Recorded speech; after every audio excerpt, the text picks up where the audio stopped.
종목군별로 수급 이렇게 좀 나눠서 지금까지는 세세하게 봤다면은 열린 시장 상한가를 잡아라 오프닝 벨 마지막 코너죠. 빅픽처 멀리서 큰 그림 그려보는 시간 끝으로 가져보겠습니다. 함께 해주실 분은요. 퀀트인 자산운용의 박영희 차장입니다. 안녕하세요. 네, 안녕하세요. 반갑습니다. 네, FOMC 끝나고 나서 이제 좀 시장 분위기가 어떻게 바뀔까, 뭘 봐야 될까 궁금해하시는 분들을 위해서 얘기를 좀 나눠볼 텐데요. 현재 시장 상황 어떻게 보고 계세요? 네. FOMC 회의 이후에 불확실성 해소로 급등했던 뉴욕 증시가 또 하루 만에 기술주 중심으로 크게 하락한 가운데 올해 증시는 보합권에서 움직이고 있습니다. 코스피 코스닥 모두 3천선 및 천선은 지켜주는 모습을 보이면서 등락을 거듭하고 있는데요. 수급 상황을 살펴보자면 개인의 코스피는 순매도, 코스닥은 순매수하는 움직임을 보여주고 있는 반면에 외국인과 기관은 개인과 반대로 코스피 순매수, 코스닥 순매도의 움직임을 보여주고 있습니다. 업종별로는 코스피는 통신, 금융, 운수창고, 의약품 업종이 상승한 반면에 전기전자, 의료정리, 섬유, 의복 업종은 하락하고 있고요. 코스닥은 디지털 콘텐츠, 금속 업종이 상승하는 반면 화학과 IT 부분 업종은 하락하는 움직임입니다. 특징적인 종목으로는 SK텔레콤이 초고속 인터넷 서비스 제공 가능 지역을 넓힐 수 있는 신기술 개발에 성공해 내년 상용화에 나선다는 소식에 전일 4% 넘게 상승을 했는데요. 오늘도 외국인들의 순매수가 이어지면서 5% 가까이 상승하고 있습니다. NHN의 유동성 확보 목적으로 무상증자를 결정하면서 급등세를 보여주고 있고요. SK바이오사이언스는 노바백스에 개발한 코로나 백신 긴급 사용 승인 전망에 4% 상승에 넷게임즈 같은 경우는 넥슨 GT와의 합병 소식에 상한가의 움직임을 보이고 있습니다. 네. 그래서 시장 분위기 이렇게 쭉 읽어주셨는데요.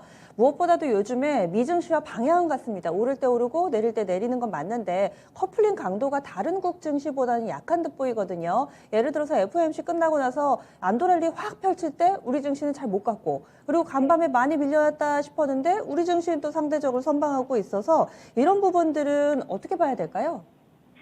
네, 뉴욕 증시가 전이 이제 불확실성이 해소된 부분이 강조가 되면서 급등을 했지만 다시 기술주를 중심으로 급락하는 움직임을 보였습니다. 불확실성이 해소됐다는 것은 긍정적이지만 테이퍼링 시행 및 향후 금리 인상 등으로 인한 시장 위축을 우려한 매물이 시장에 좀 출회됐던 것으로 보이는데요. 사실 여전히 테이퍼링에 대한 불안감이 남아 있고요. 인플레이션에 대한 우려가 큰 반면에 코로나19 재확산에 대한 부분, 소비 심리 위축 등으로 경기 불안은 여전하고 더 커질 가능성이 높아 보이기 때문에 이에 따른 경기와 통화 정책 간 미스매치가 지속될 가능성이 좀 많아 보이고요. 경제 연착륙을 고려한 신중한 정책이 뒷절할 것으로 보입니다. 또한 백신 확산으로 경기와 회복세를 보일 것으로 기대했었던 부분이 있었지만 오미크론 변이, 신규 코로나 환자 급증 등 여러 가지 상황으로 우리나라 경기가 재위축될 가능성도 엿보이는 것이 시장을 조금 더 조심스럽게 접근하게 하는 것 같습니다. 또한 주요 이벤트가 끝나고 있는 상황에서 연말을 맞아 급격한 포지션 변화보다는 시장 상황 보면서 조심스럽게 시장을 접근하는 시각이 두드러지게 나타나고 있는 것으로 보이고 있는데요. 개인들의 경우에는 대주주 양도세 등에 따른 수급 영향도 있는 것으로 보입니다.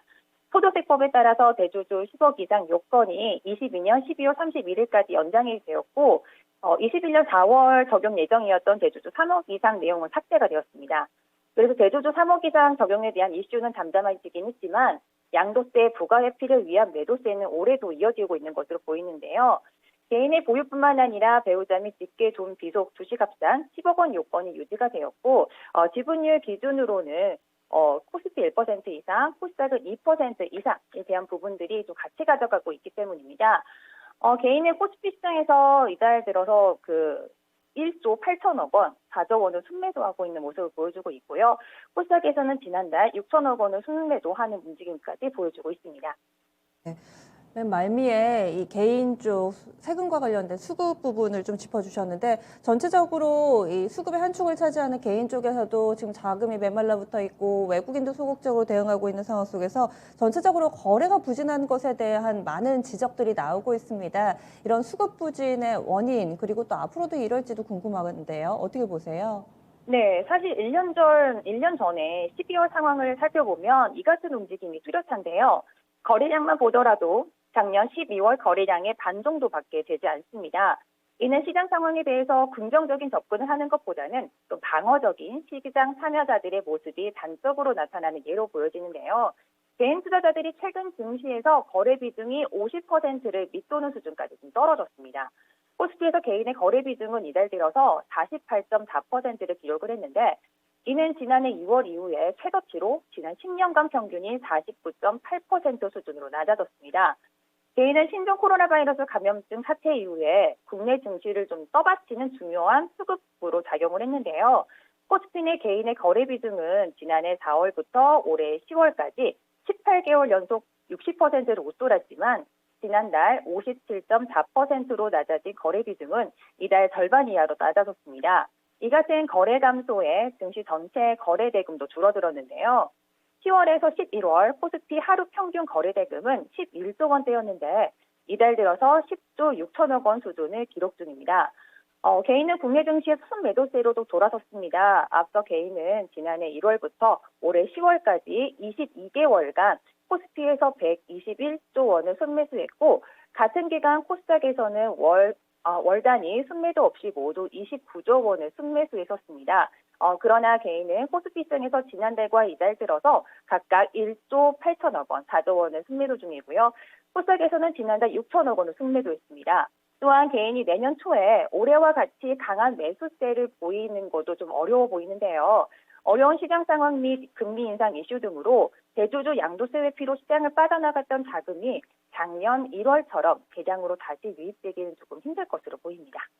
네, 힘들 거로 보시는 이유는요? 네. 사실 작년 같은 경우는 이 코로나 상황도 그랬고요. 금리 인상에 대한 부분들, 테이퍼링에 대한 부분들도 조금은 먼 얘기다라고 얘기가 있었지만, 지금은 사실 금리 인상에 대한 부분들, 테이퍼링에 대한 부분들이 가시권에 들어왔었던 상황이 있었고, 금리 인상 등으로 유입됐었던 그 유동성 자체가 줄어들 것으로 보여지고 있기 때문에 이런 부분이 좀 개인의 순매수로 돌아오기는 좀 힘들 것으로 보입니다. 긴축 기조 때문에 금리 인상 부분이 좀 더 뚜렷해지고 있기 때문에 내년 초 개인의 컴백은 요원하다라고 보시는 건데, 그러면 다음 주로 시선을 옮겨보겠습니다. 오늘 금요일장 이렇게 좀 마감이 되면은 다음 주에 시장 분위기는 좀 어떨 거라고 보시는지, 또 시장에서 주목해야 될 부분들이 있다면 짚어주세요. 네. 11월만 하더라도 하루의 수급에 따라서 특징 업종이 좀 바뀌는 순환매 장세가 급하게 이루어졌다면, 현재는 그런 움직임이 좀 많이 줄어들었고요. 포지션을 가져가기보다는 좀 여유로운 마음으로 향후 이익 및 성장성 측면에서 긍정적인 업종과 종목에 주목하는 것이 좋을 것 같습니다. 연말을 맞아 사실 호재 및 긍정적인 이슈보다는 시장이 앞뒤로 작용할 만한 부분들이 많은 만큼 급한 포지션 확정하기보다는 중장기적 관점에서 시장을 바라보는 것이 좋을 것 같은데요.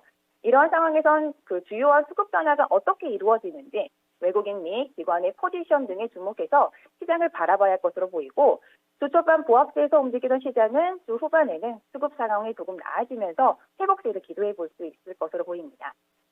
다음 주 후반에 괜찮아질 거다. 또 다음 주는 크리스마스 있는 주간인데 과연 또 막판에 선물을 받게 될지 또 관심이 모아집니다. 그러면은요. 산타밴드가 있었으면 좋겠습니다. 네. 그러면은 어떤 업종이나 종목 관심 갖고 계세요? 네, 시장 상황이 등록하면서 이익 및 성장성을 갖춘 업종에 집중하면서 단기적으로는 연말을 맞이해서 배당주니 경기에 방어적인 성격을 가지고 있고, 금리 인상에 영향을 줄 수 있는 은행, 통신, 필수 소비재 업종에 관심을 가지면 좋을 것 같습니다. 중장기적으로는 여전히 반도체, 2차 전지 및 친환경 업종, 엔터 컨텐츠 신기술인 메타버스 NFT 업종이 요망해 보이는데요. 물량 공급 보정 및 이익 성장성이 실적으로 나타날 것으로 기대가 되고 있고, 친환경 업종의 경우도 지속적인 관심이 필요한 업종으로 보입니다. 또한 코로나19 상황이 길어지면서 비대면 상황에서 즐길 수 있는 엔터 컨텐츠 업종 및 메타버스나 NFT 업종도 시장이 화두가 되면서 큰 폭의 성장세가 기대되는 업종으로 볼 수 있습니다. 네, 알겠습니다. 그러면은 오늘의 큰 그림 마지막으로 그려볼까요? 네, 참 어려운 시장 속에서 투자를 하고 계시는 분들이 좀 많으실 것 같아요. 그리고 다음 주면은 크리스마스도 있고 산타랠리 기대하시는 분들도 있을 것 같은데, 시장 상황은 완전 우호적이지는 않습니다. 그래서 좀 큰 그림을 그리기 위해서, 저희 코너처럼 큰 그림을 그리기 위해서 조금은 여유로운 시각을 갖고 지금 상황을 즐겨보시는 게 좋지 않을까 싶은데요. 앞서 말씀드렸던 것처럼 테이퍼링 시행, 금리 인상 시사, 코로나19 상황 변수 등으로 그 시장을 둘러싼 이러한 요인들이 수급에 좀 부정적인 영향을 줄 수도 있기 때문에 좀 더 여유로운 시각을 가지고 시장을 바라보면서 올 한 해를 좀 마무리하고 내년을 대비하는 그런 큰 마음, 빅피처럼 한번 그려보시는 게 좋을 것 같습니다. 네, 알겠습니다. 오늘 첫 시간이셔서 좀 힘드셨을 텐데 또랑또랑하게 차분하게 얘기해 주셔서요. 귀에 쏙쏙 들어옵니다. 고맙습니다. 네, 감사합니다. 네. 그래서 오늘 함께 해주신 분은 퀀트인 자산운용의 박영희 차장이었습니다.